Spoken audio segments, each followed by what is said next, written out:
High in the Ethiopian Highlands, jagged peaks rise through veils of mist, painting a picture both haunting and beautiful. It's a place where time seems to pause. Every stone, every ancient tree feels alive, whispering forgotten tales from a world that once was.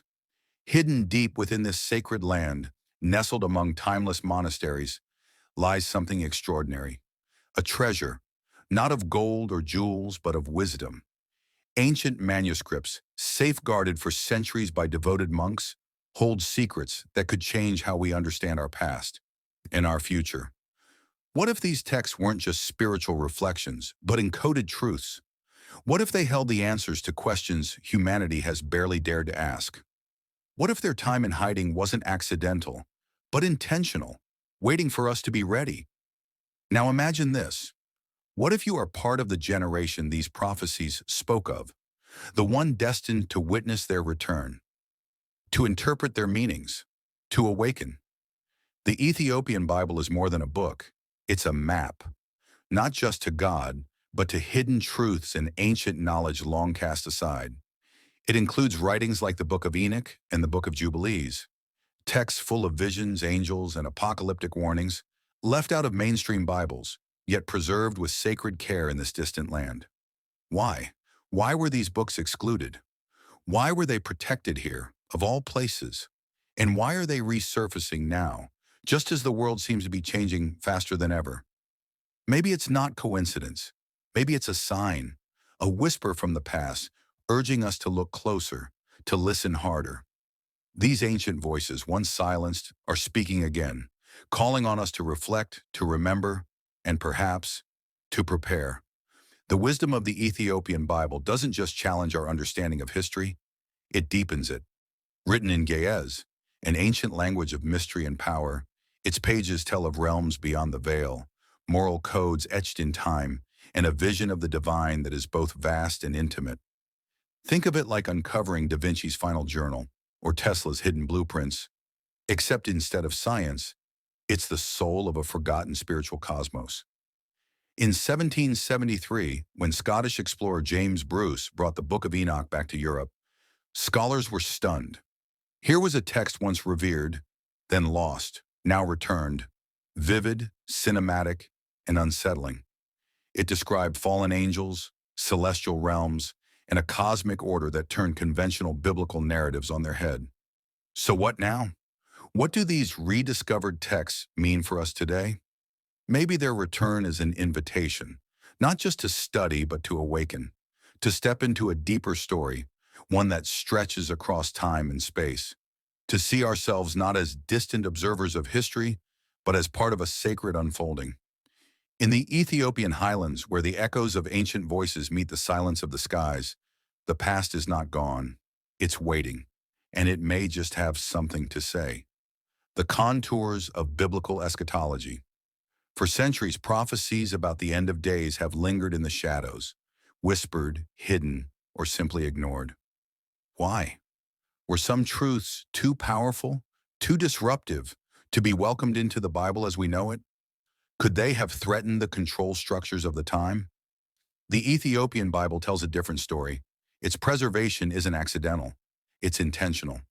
A quiet, steadfast commitment by the Ethiopian Orthodox Church to guard spiritual truths that others left behind. Why Ethiopia? Why were books like Enoch and Jubilees protected there, while being erased elsewhere? Perhaps because their ideas were too radical, too raw, for the rising powers of imperial Rome. Rome's Christianity demanded order, hierarchy, control. But these texts, they speak of angels, celestial rebellions, cosmic battles, and revelations that shake the heavens. They offer a glimpse into a wilder, more untamed faith, a spiritual tradition less about power and more about mystery. And then, just as the Age of Enlightenment swept the world with reason and science, these ancient writings reappeared, almost as if the universe itself offered a counterweight, reminding us that not everything can be measured, explained, or contained. Was it coincidence? Or something more? Perhaps a nudge from the divine? These ancient scriptures ask us to reconsider the very fabric of belief. They echo with a kind of prophetic electricity, much like the visions of Nikola Tesla, brilliant, misunderstood, and silenced in his time. Enoch and Jubilees are the spiritual Teslas, ahead of their age, loaded with power, and waiting to be understood. And they're captivating. Imagine reading sacred texts that rival the intensity of modern fantasy, prophecies where angels wage war, time bends, and humanity is caught in the middle of a divine struggle. But unlike fiction, these stories carry the weight of Scripture. They stir something ancient within us, a hunger to know what's been lost, a curiosity that refuses to settle for surface-level answers. In today's hyper-connected world, we have knowledge at our fingertips. But the Ethiopian Bible reminds us of something deeper, the enduring allure of the unknown. The more we learn, the more we realize how much remains veiled. What if the answers we've been seeking about who we are, where we come from, and where we're going have been resting quietly in these forgotten pages all along? This isn't just a sacred text. It's a spiritual challenge, an invitation to lift the veil, to see what lies just beyond, in the realm of the mysterious and divine. And then there's nature, long our symbol of constancy, beginning to shift in ways that defy expectation. Subtle yet undeniable signs, like days silently growing shorter, not in hours, but milliseconds. On July 19, 2020, Earth spun faster than any day in recorded history. Atomic clocks, precise to the split second, confirmed it. Scientists offered theories, melting glaciers, shifting tectonic plates, changes in the core, but nothing definitive. What does it mean when the planet itself changes pace? At the same time, the cosmos has shown strange behaviors. Rogue asteroids appearing without warning, pulsars flickering like faulty signals from across the galaxy. In 2021, Betelgeuse, a red supergiant, dimmed dramatically. Some feared it would explode in a supernova, but it didn't. Instead, it cloaked itself in dust, a celestial mystery left unsolved. Ancient civilizations watched the skies for meaning. For them, the heavens spoke. They believed great shifts on Earth echoed movements above. Maybe we've stopped listening, but the signs are there, not just in space, but in the oceans, the winds, and the storms. Earth systems are reacting, changing, possibly responding to cosmic rhythms we've long forgotten how to read. Some scientists now suspect Earth's faster spin could alter wind patterns, ocean currents, even the intensity of storms, a planet shifting its breath and in doing so, shifting ours. So we ask again, is this just random or part of something far greater? The Ethiopian Bible, with its ancient visions and celestial insights, suggests there's more to the story, that maybe, just maybe, we are living in a time foretold, not just by data, but by prophecy. And that means you are not a bystander. You are living at the crossroads of ancient wisdom and future truth. The question is, are you ready to see what lies beyond the veil? The world is shifting, and not just in ways we can see. Beneath our feet, the earth spins slightly faster. Above us, stars flicker in ways we can't fully explain. And in between, our daily lives, our calendars, our clocks, our crops, start to feel off. Weather grows unpredictable. Seasons arrive early or too late. Farmers, pilots, traders, all are forced to adapt as the planet's rhythm subtly changes. Even GPS, something we rely on without a second thought, may need recalibration. The very systems we built on the assumption of Earth's stability are now being tested. But what if this isn't just about climate or science? What if these disruptions are part of a much larger story, one that reaches across history, mythology, and the mysteries of human existence? Throughout the ages, shifts in the earth and sky have often been seen as omens, precursors to great societal change, and perhaps we're seeing the same now. The growing obsession with space travel, the urgent push for sustainability, figures like Elon Musk and Jeff Bezos aren't just dreaming of the stars. They're preparing for a future where Earth may not be the constant we once believed it to be. Could it be that we are witnessing more than a change in weather patterns? That something is awakening, not just in nature, but within us? The world we once understood is undergoing a profound transformation, not only in its physical form, but in our very consciousness. Technology has woven itself into the core of human identity. Artificial intelligence, virtual reality, social media, they're not just tools anymore.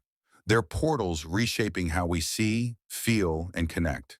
Take VR, for example.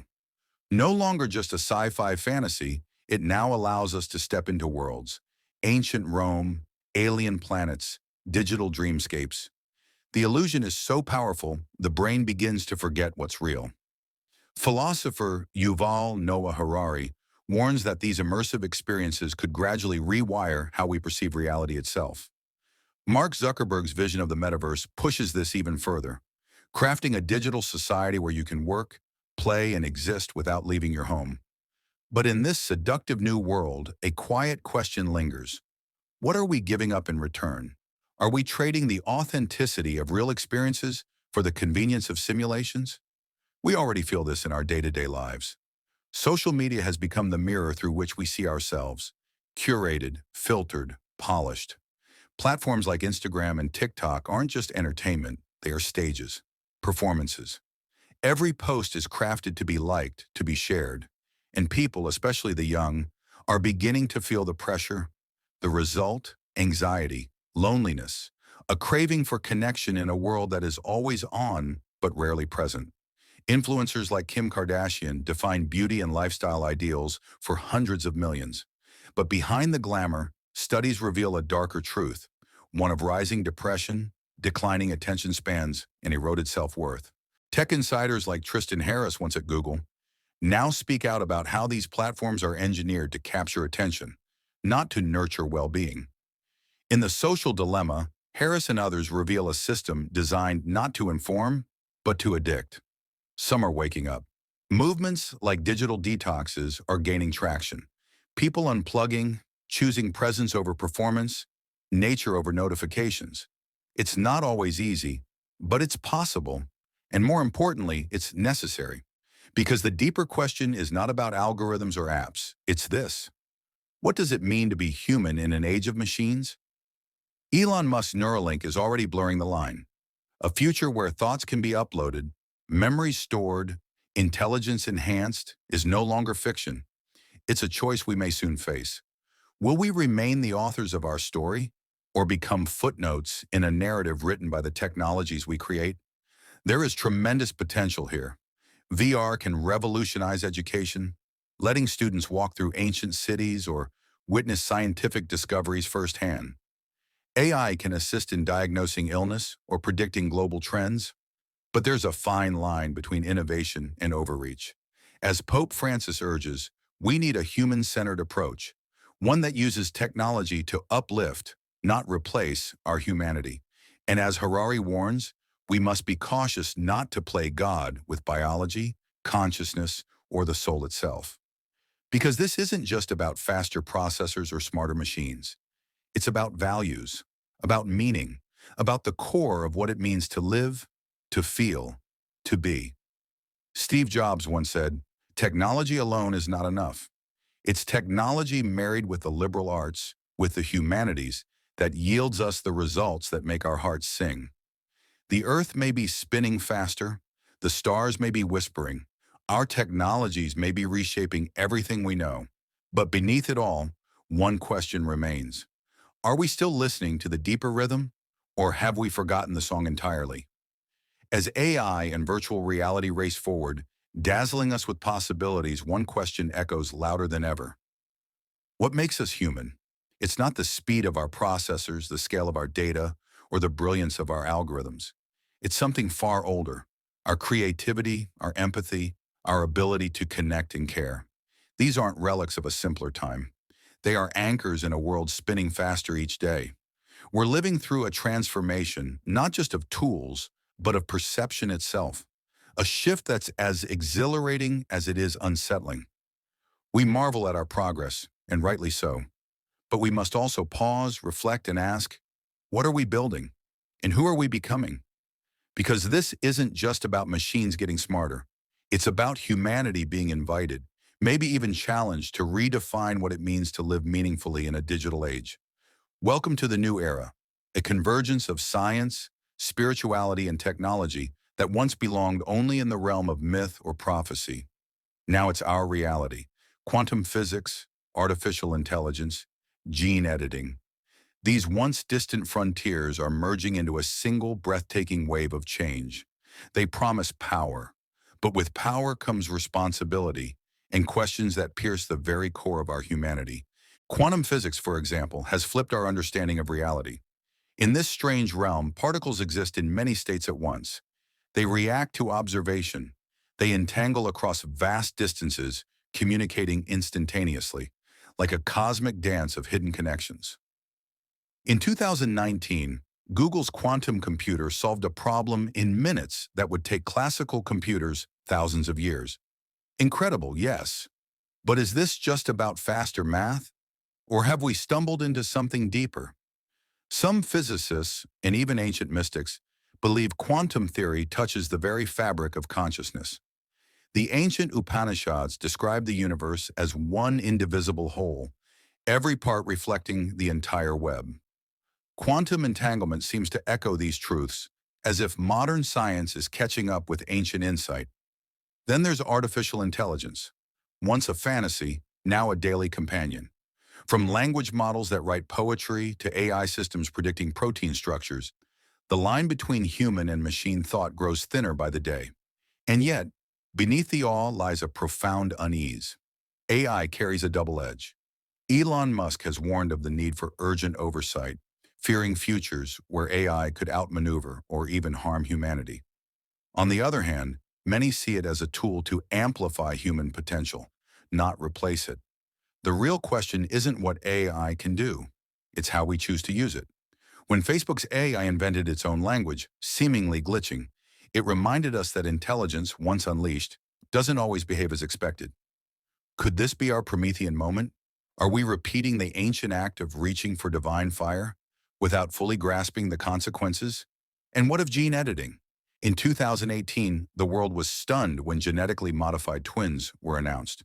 The CRISPR technology used to make this possible could one day cure diseases. It could also, in the wrong hands, design babies for looks, intelligence, or strength. But who decides what traits are desirable? Who gets access to this power? The stakes are staggering. Ancient myths like that of Gilgamesh remind us of humanity's age-old desire to transcend limits and the dangers that come with it.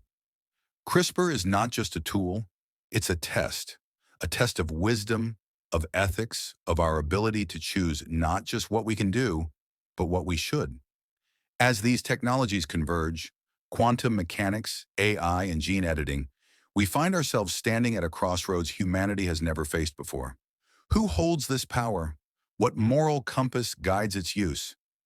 Voices like Bill Gates urge us to direct gene editing toward healing, not profit. But even good intentions can go astray in a world racing for dominance. AI governance, responsible quantum research, these things demand global cooperation.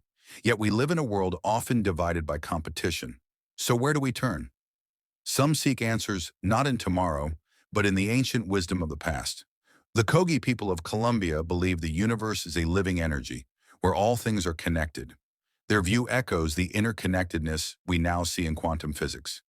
Technologists today are drawing on Buddhism, Stoicism, indigenous thought, blending mindfulness with innovation, seeking balance, not just progress.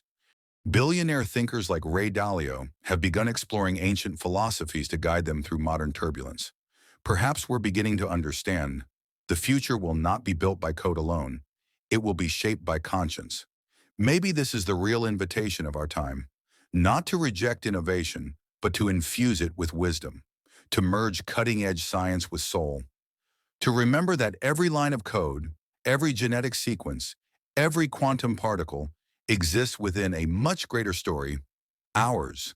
And in that story, the defining question is not what we can create, it's who we choose to become. As technology accelerates beyond anything our ancestors could have imagined, something incredible and a little unsettling is happening. A convergence, not just of machines and code, but of ancient wisdom and futuristic possibility. We are entering a moment where science, spirituality, and innovation collide, forcing us to rethink everything we thought we knew about reality, power, and ourselves. Quantum computing, artificial intelligence, and gene editing, these once far-off concepts are no longer fiction. They're here, and they're rewriting the rules of life. These tools can solve problems that have haunted humanity for millennia, curing disease, predicting natural disasters, solving equations that once seemed impossible. But they also carry shadows, risks of widening inequality, deepening disconnection, and even threatening the essence of what makes us human. We stand on the edge of a cliff. On one side, limitless possibility. On the other, the danger of repeating ancient mistakes, hubris, imbalance, and the pursuit of progress without wisdom. The Book of Revelation spoke of a time when knowledge itself would become a battleground for humanity's soul. Could this be that time? Today, knowledge is abundant, but wisdom, that's rarer than ever. We are flooded with data, opinions, predictions, warnings. But are we truly listening? Are we weighing our power with care? This moment, this convergence, is not just about what we can create. It's about who we are choosing to become. Will we race ahead without looking back? Or will we pause long enough to ask the deeper questions? Are we building a future that serves all of humanity, or just a powerful few? Are we creating tools that free us or trap us? The future doesn't arrive all at once. It's shaped moment by choices we make right now. And the good news? We don't have to start from scratch. The past is not a relic. It's a reservoir of wisdom waiting to guide us. Lesson 1. Balance the old with the new. In a world buzzing with algorithms, ancient teachings like Stoicism remind us to breathe, to regulate our emotions, to stay grounded. Indigenous communities teach harmony with nature, lessons we desperately need in the face of climate crisis. Meanwhile, modern visionaries, people like Elon Musk, draw inspiration from ancient myths and philosophies to dream of Mars colonies and AI symbiosis. Even the most cutting-edge dreams often have roots in age-old questions. The second lesson: seek truth in a world of noise. Algorithms shape what we see and believe, often prioritizing emotion over accuracy. In this fog, truth becomes a personal responsibility. We must train ourselves to question, to listen, to look beyond headlines and challenge the narratives that comfort us. Young leaders like Greta Thunberg remind us that clarity can still cut through the chaos. She uses digital platforms not for distraction, but for action, turning clicks into movements and likes into real-world change. The third principle: prioritize people over progress. As AI becomes more intelligent and VR more immersive, we must ask, are these tools connecting us or isolating us? Are we creating a world where empathy and presence still matter? Leaders like Jacinda Ardern show us what it means to lead with compassion in a tech-saturated world. Even corporations like Apple under Tim Cook have begun to shift, putting human values like privacy above pure innovation. We don't have to fear transformation. History shows that change, though uncomfortable, can be a force for deep healing and growth. When Gandhi embraced nonviolence, he reshaped entire nations. When renewable energy movements rose up, they offered hope not just for a cleaner planet, but for a more just future. The lesson? Don't resist change. Shape it with courage. And perhaps most beautiful of all is how generations are bridging this divide together. Millennials are rediscovering meditation and traditional healing practices, but through apps like Headspace, elders once thought to be on the wrong side of the digital divide now host Zoom calls and virtual reunions. They are learning, adapting, and even leading in this new world. In one village in India, farmers combine ancient agricultural wisdom with drones that monitor soil and crop health.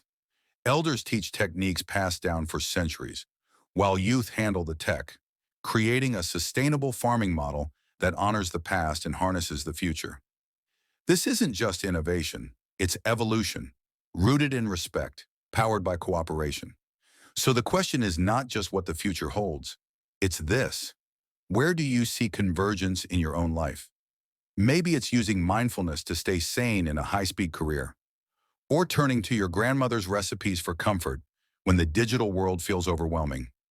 Maybe it's in choosing to unplug, even for a moment, to reclaim your attention, your peace, your humanity. These small choices are powerful. They reflect a larger truth. The way forward isn't about choosing between ancient and modern, tradition or progress. It's about honoring both, walking the middle path. This is a call to action, not to resist technology, but to guide it. Not to idolize the past, but to learn from it. Not to fear the future, but to shape it wisely, consciously, together. The future is not something that just happens to us. It's something we're building. And the blueprint lies not just in circuits and code, but in the stories we tell, the values we live by, and the choices we make each day. Let's build a future that remembers who we are. As we stand at the edge of a new era, something extraordinary is unfolding, not just in the stars or in our machines, but in us. This is the great convergence, a meeting point of past and future, of ancient wisdom and cutting-edge technology, of who we've been and who we're becoming. This convergence isn't just cosmic. It's not just about AI or quantum leaps. It's personal. It's about the choices we make today, the values we carry forward, the stories we choose to live and pass on. Right now, the world is changing faster than ever, and in that change lies both challenge and possibility. We are being invited to pause, to reflect, to ask, how do we navigate this new world without losing ourselves? To find the answer, we turn to a map, not drawn in pixels or code, but in principles, practical lessons, human truths that transcend time. Lesson 1. Balance ancient wisdom with new knowledge.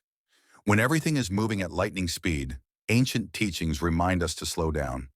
Stoic philosophy teaches us to stay calm in chaos, to regulate our emotions, to remain anchored in the present. Indigenous communities around the world teach harmony with the earth, a deep sacred respect for nature that feels more urgent now than ever before. These aren't outdated ideas.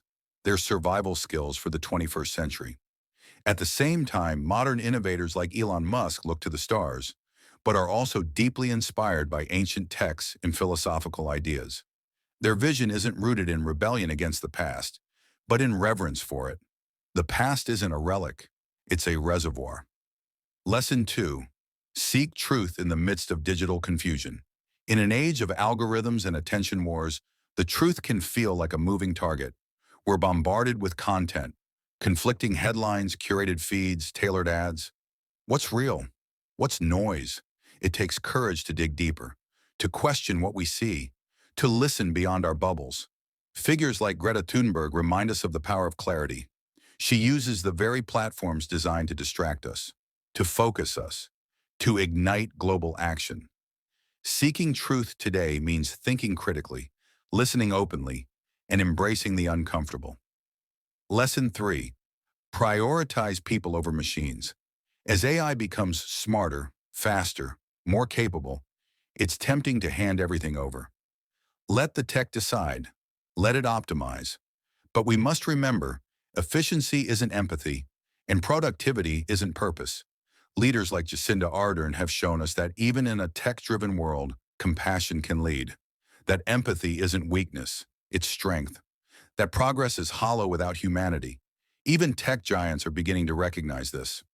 Apple's focus on privacy under Tim Cook is one small step toward building tools that serve people, not the other way around. We can and must create a future that enhances our humanity, not replaces it. Lesson 4. Don't fear change, trust it. Change often feels unsettling, but history tells us it can be the catalyst for something better. Think of Gandhi. His nonviolent resistance changed the course of history, or the rise of renewable energy, born from crisis, but leading us toward a more sustainable world. Progress doesn't always come easy, but it often brings growth we couldn't have imagined. And this growth doesn't just belong to the young or the tech-savvy. During the COVID-19 pandemic, elders around the world learned to use Zoom, bridging distance with love and resilience. At the same time, millennials turned to ancient practices, meditation, breathwork, herbal medicine, often through digital apps like Headspace. This isn't a clash between old and new. It's a beautiful dance. One of the most powerful examples comes from a small village in India, where elders teach ancient farming methods passed down through generations. Meanwhile, local youth use drones to monitor crop health and optimize yields. Together, they're building a model of sustainable agriculture, honoring the past while embracing the future. These kinds of stories, these partnerships between tradition and innovation, show us what's possible. They remind us that transformation doesn't mean erasure, it means evolution. So now we ask you, where do you see this convergence in your own life? Maybe you use mindfulness to manage stress in a high-tech job. Maybe you return to your grandmother's recipes to feel grounded. Maybe you're teaching your parents how to use new apps, or learning old stories from them that carry forgotten wisdom. These moments matter. They are the threads we each weave into the fabric of the future. Because this isn't just a time of innovation, it's a time of integration. It's about building bridges between worlds, between generations, between wisdom and wonder, between what was and what could be. So here is your invitation. Explore stories that move you, traditions that root you, technologies that excite you. Let them challenge and inspire you.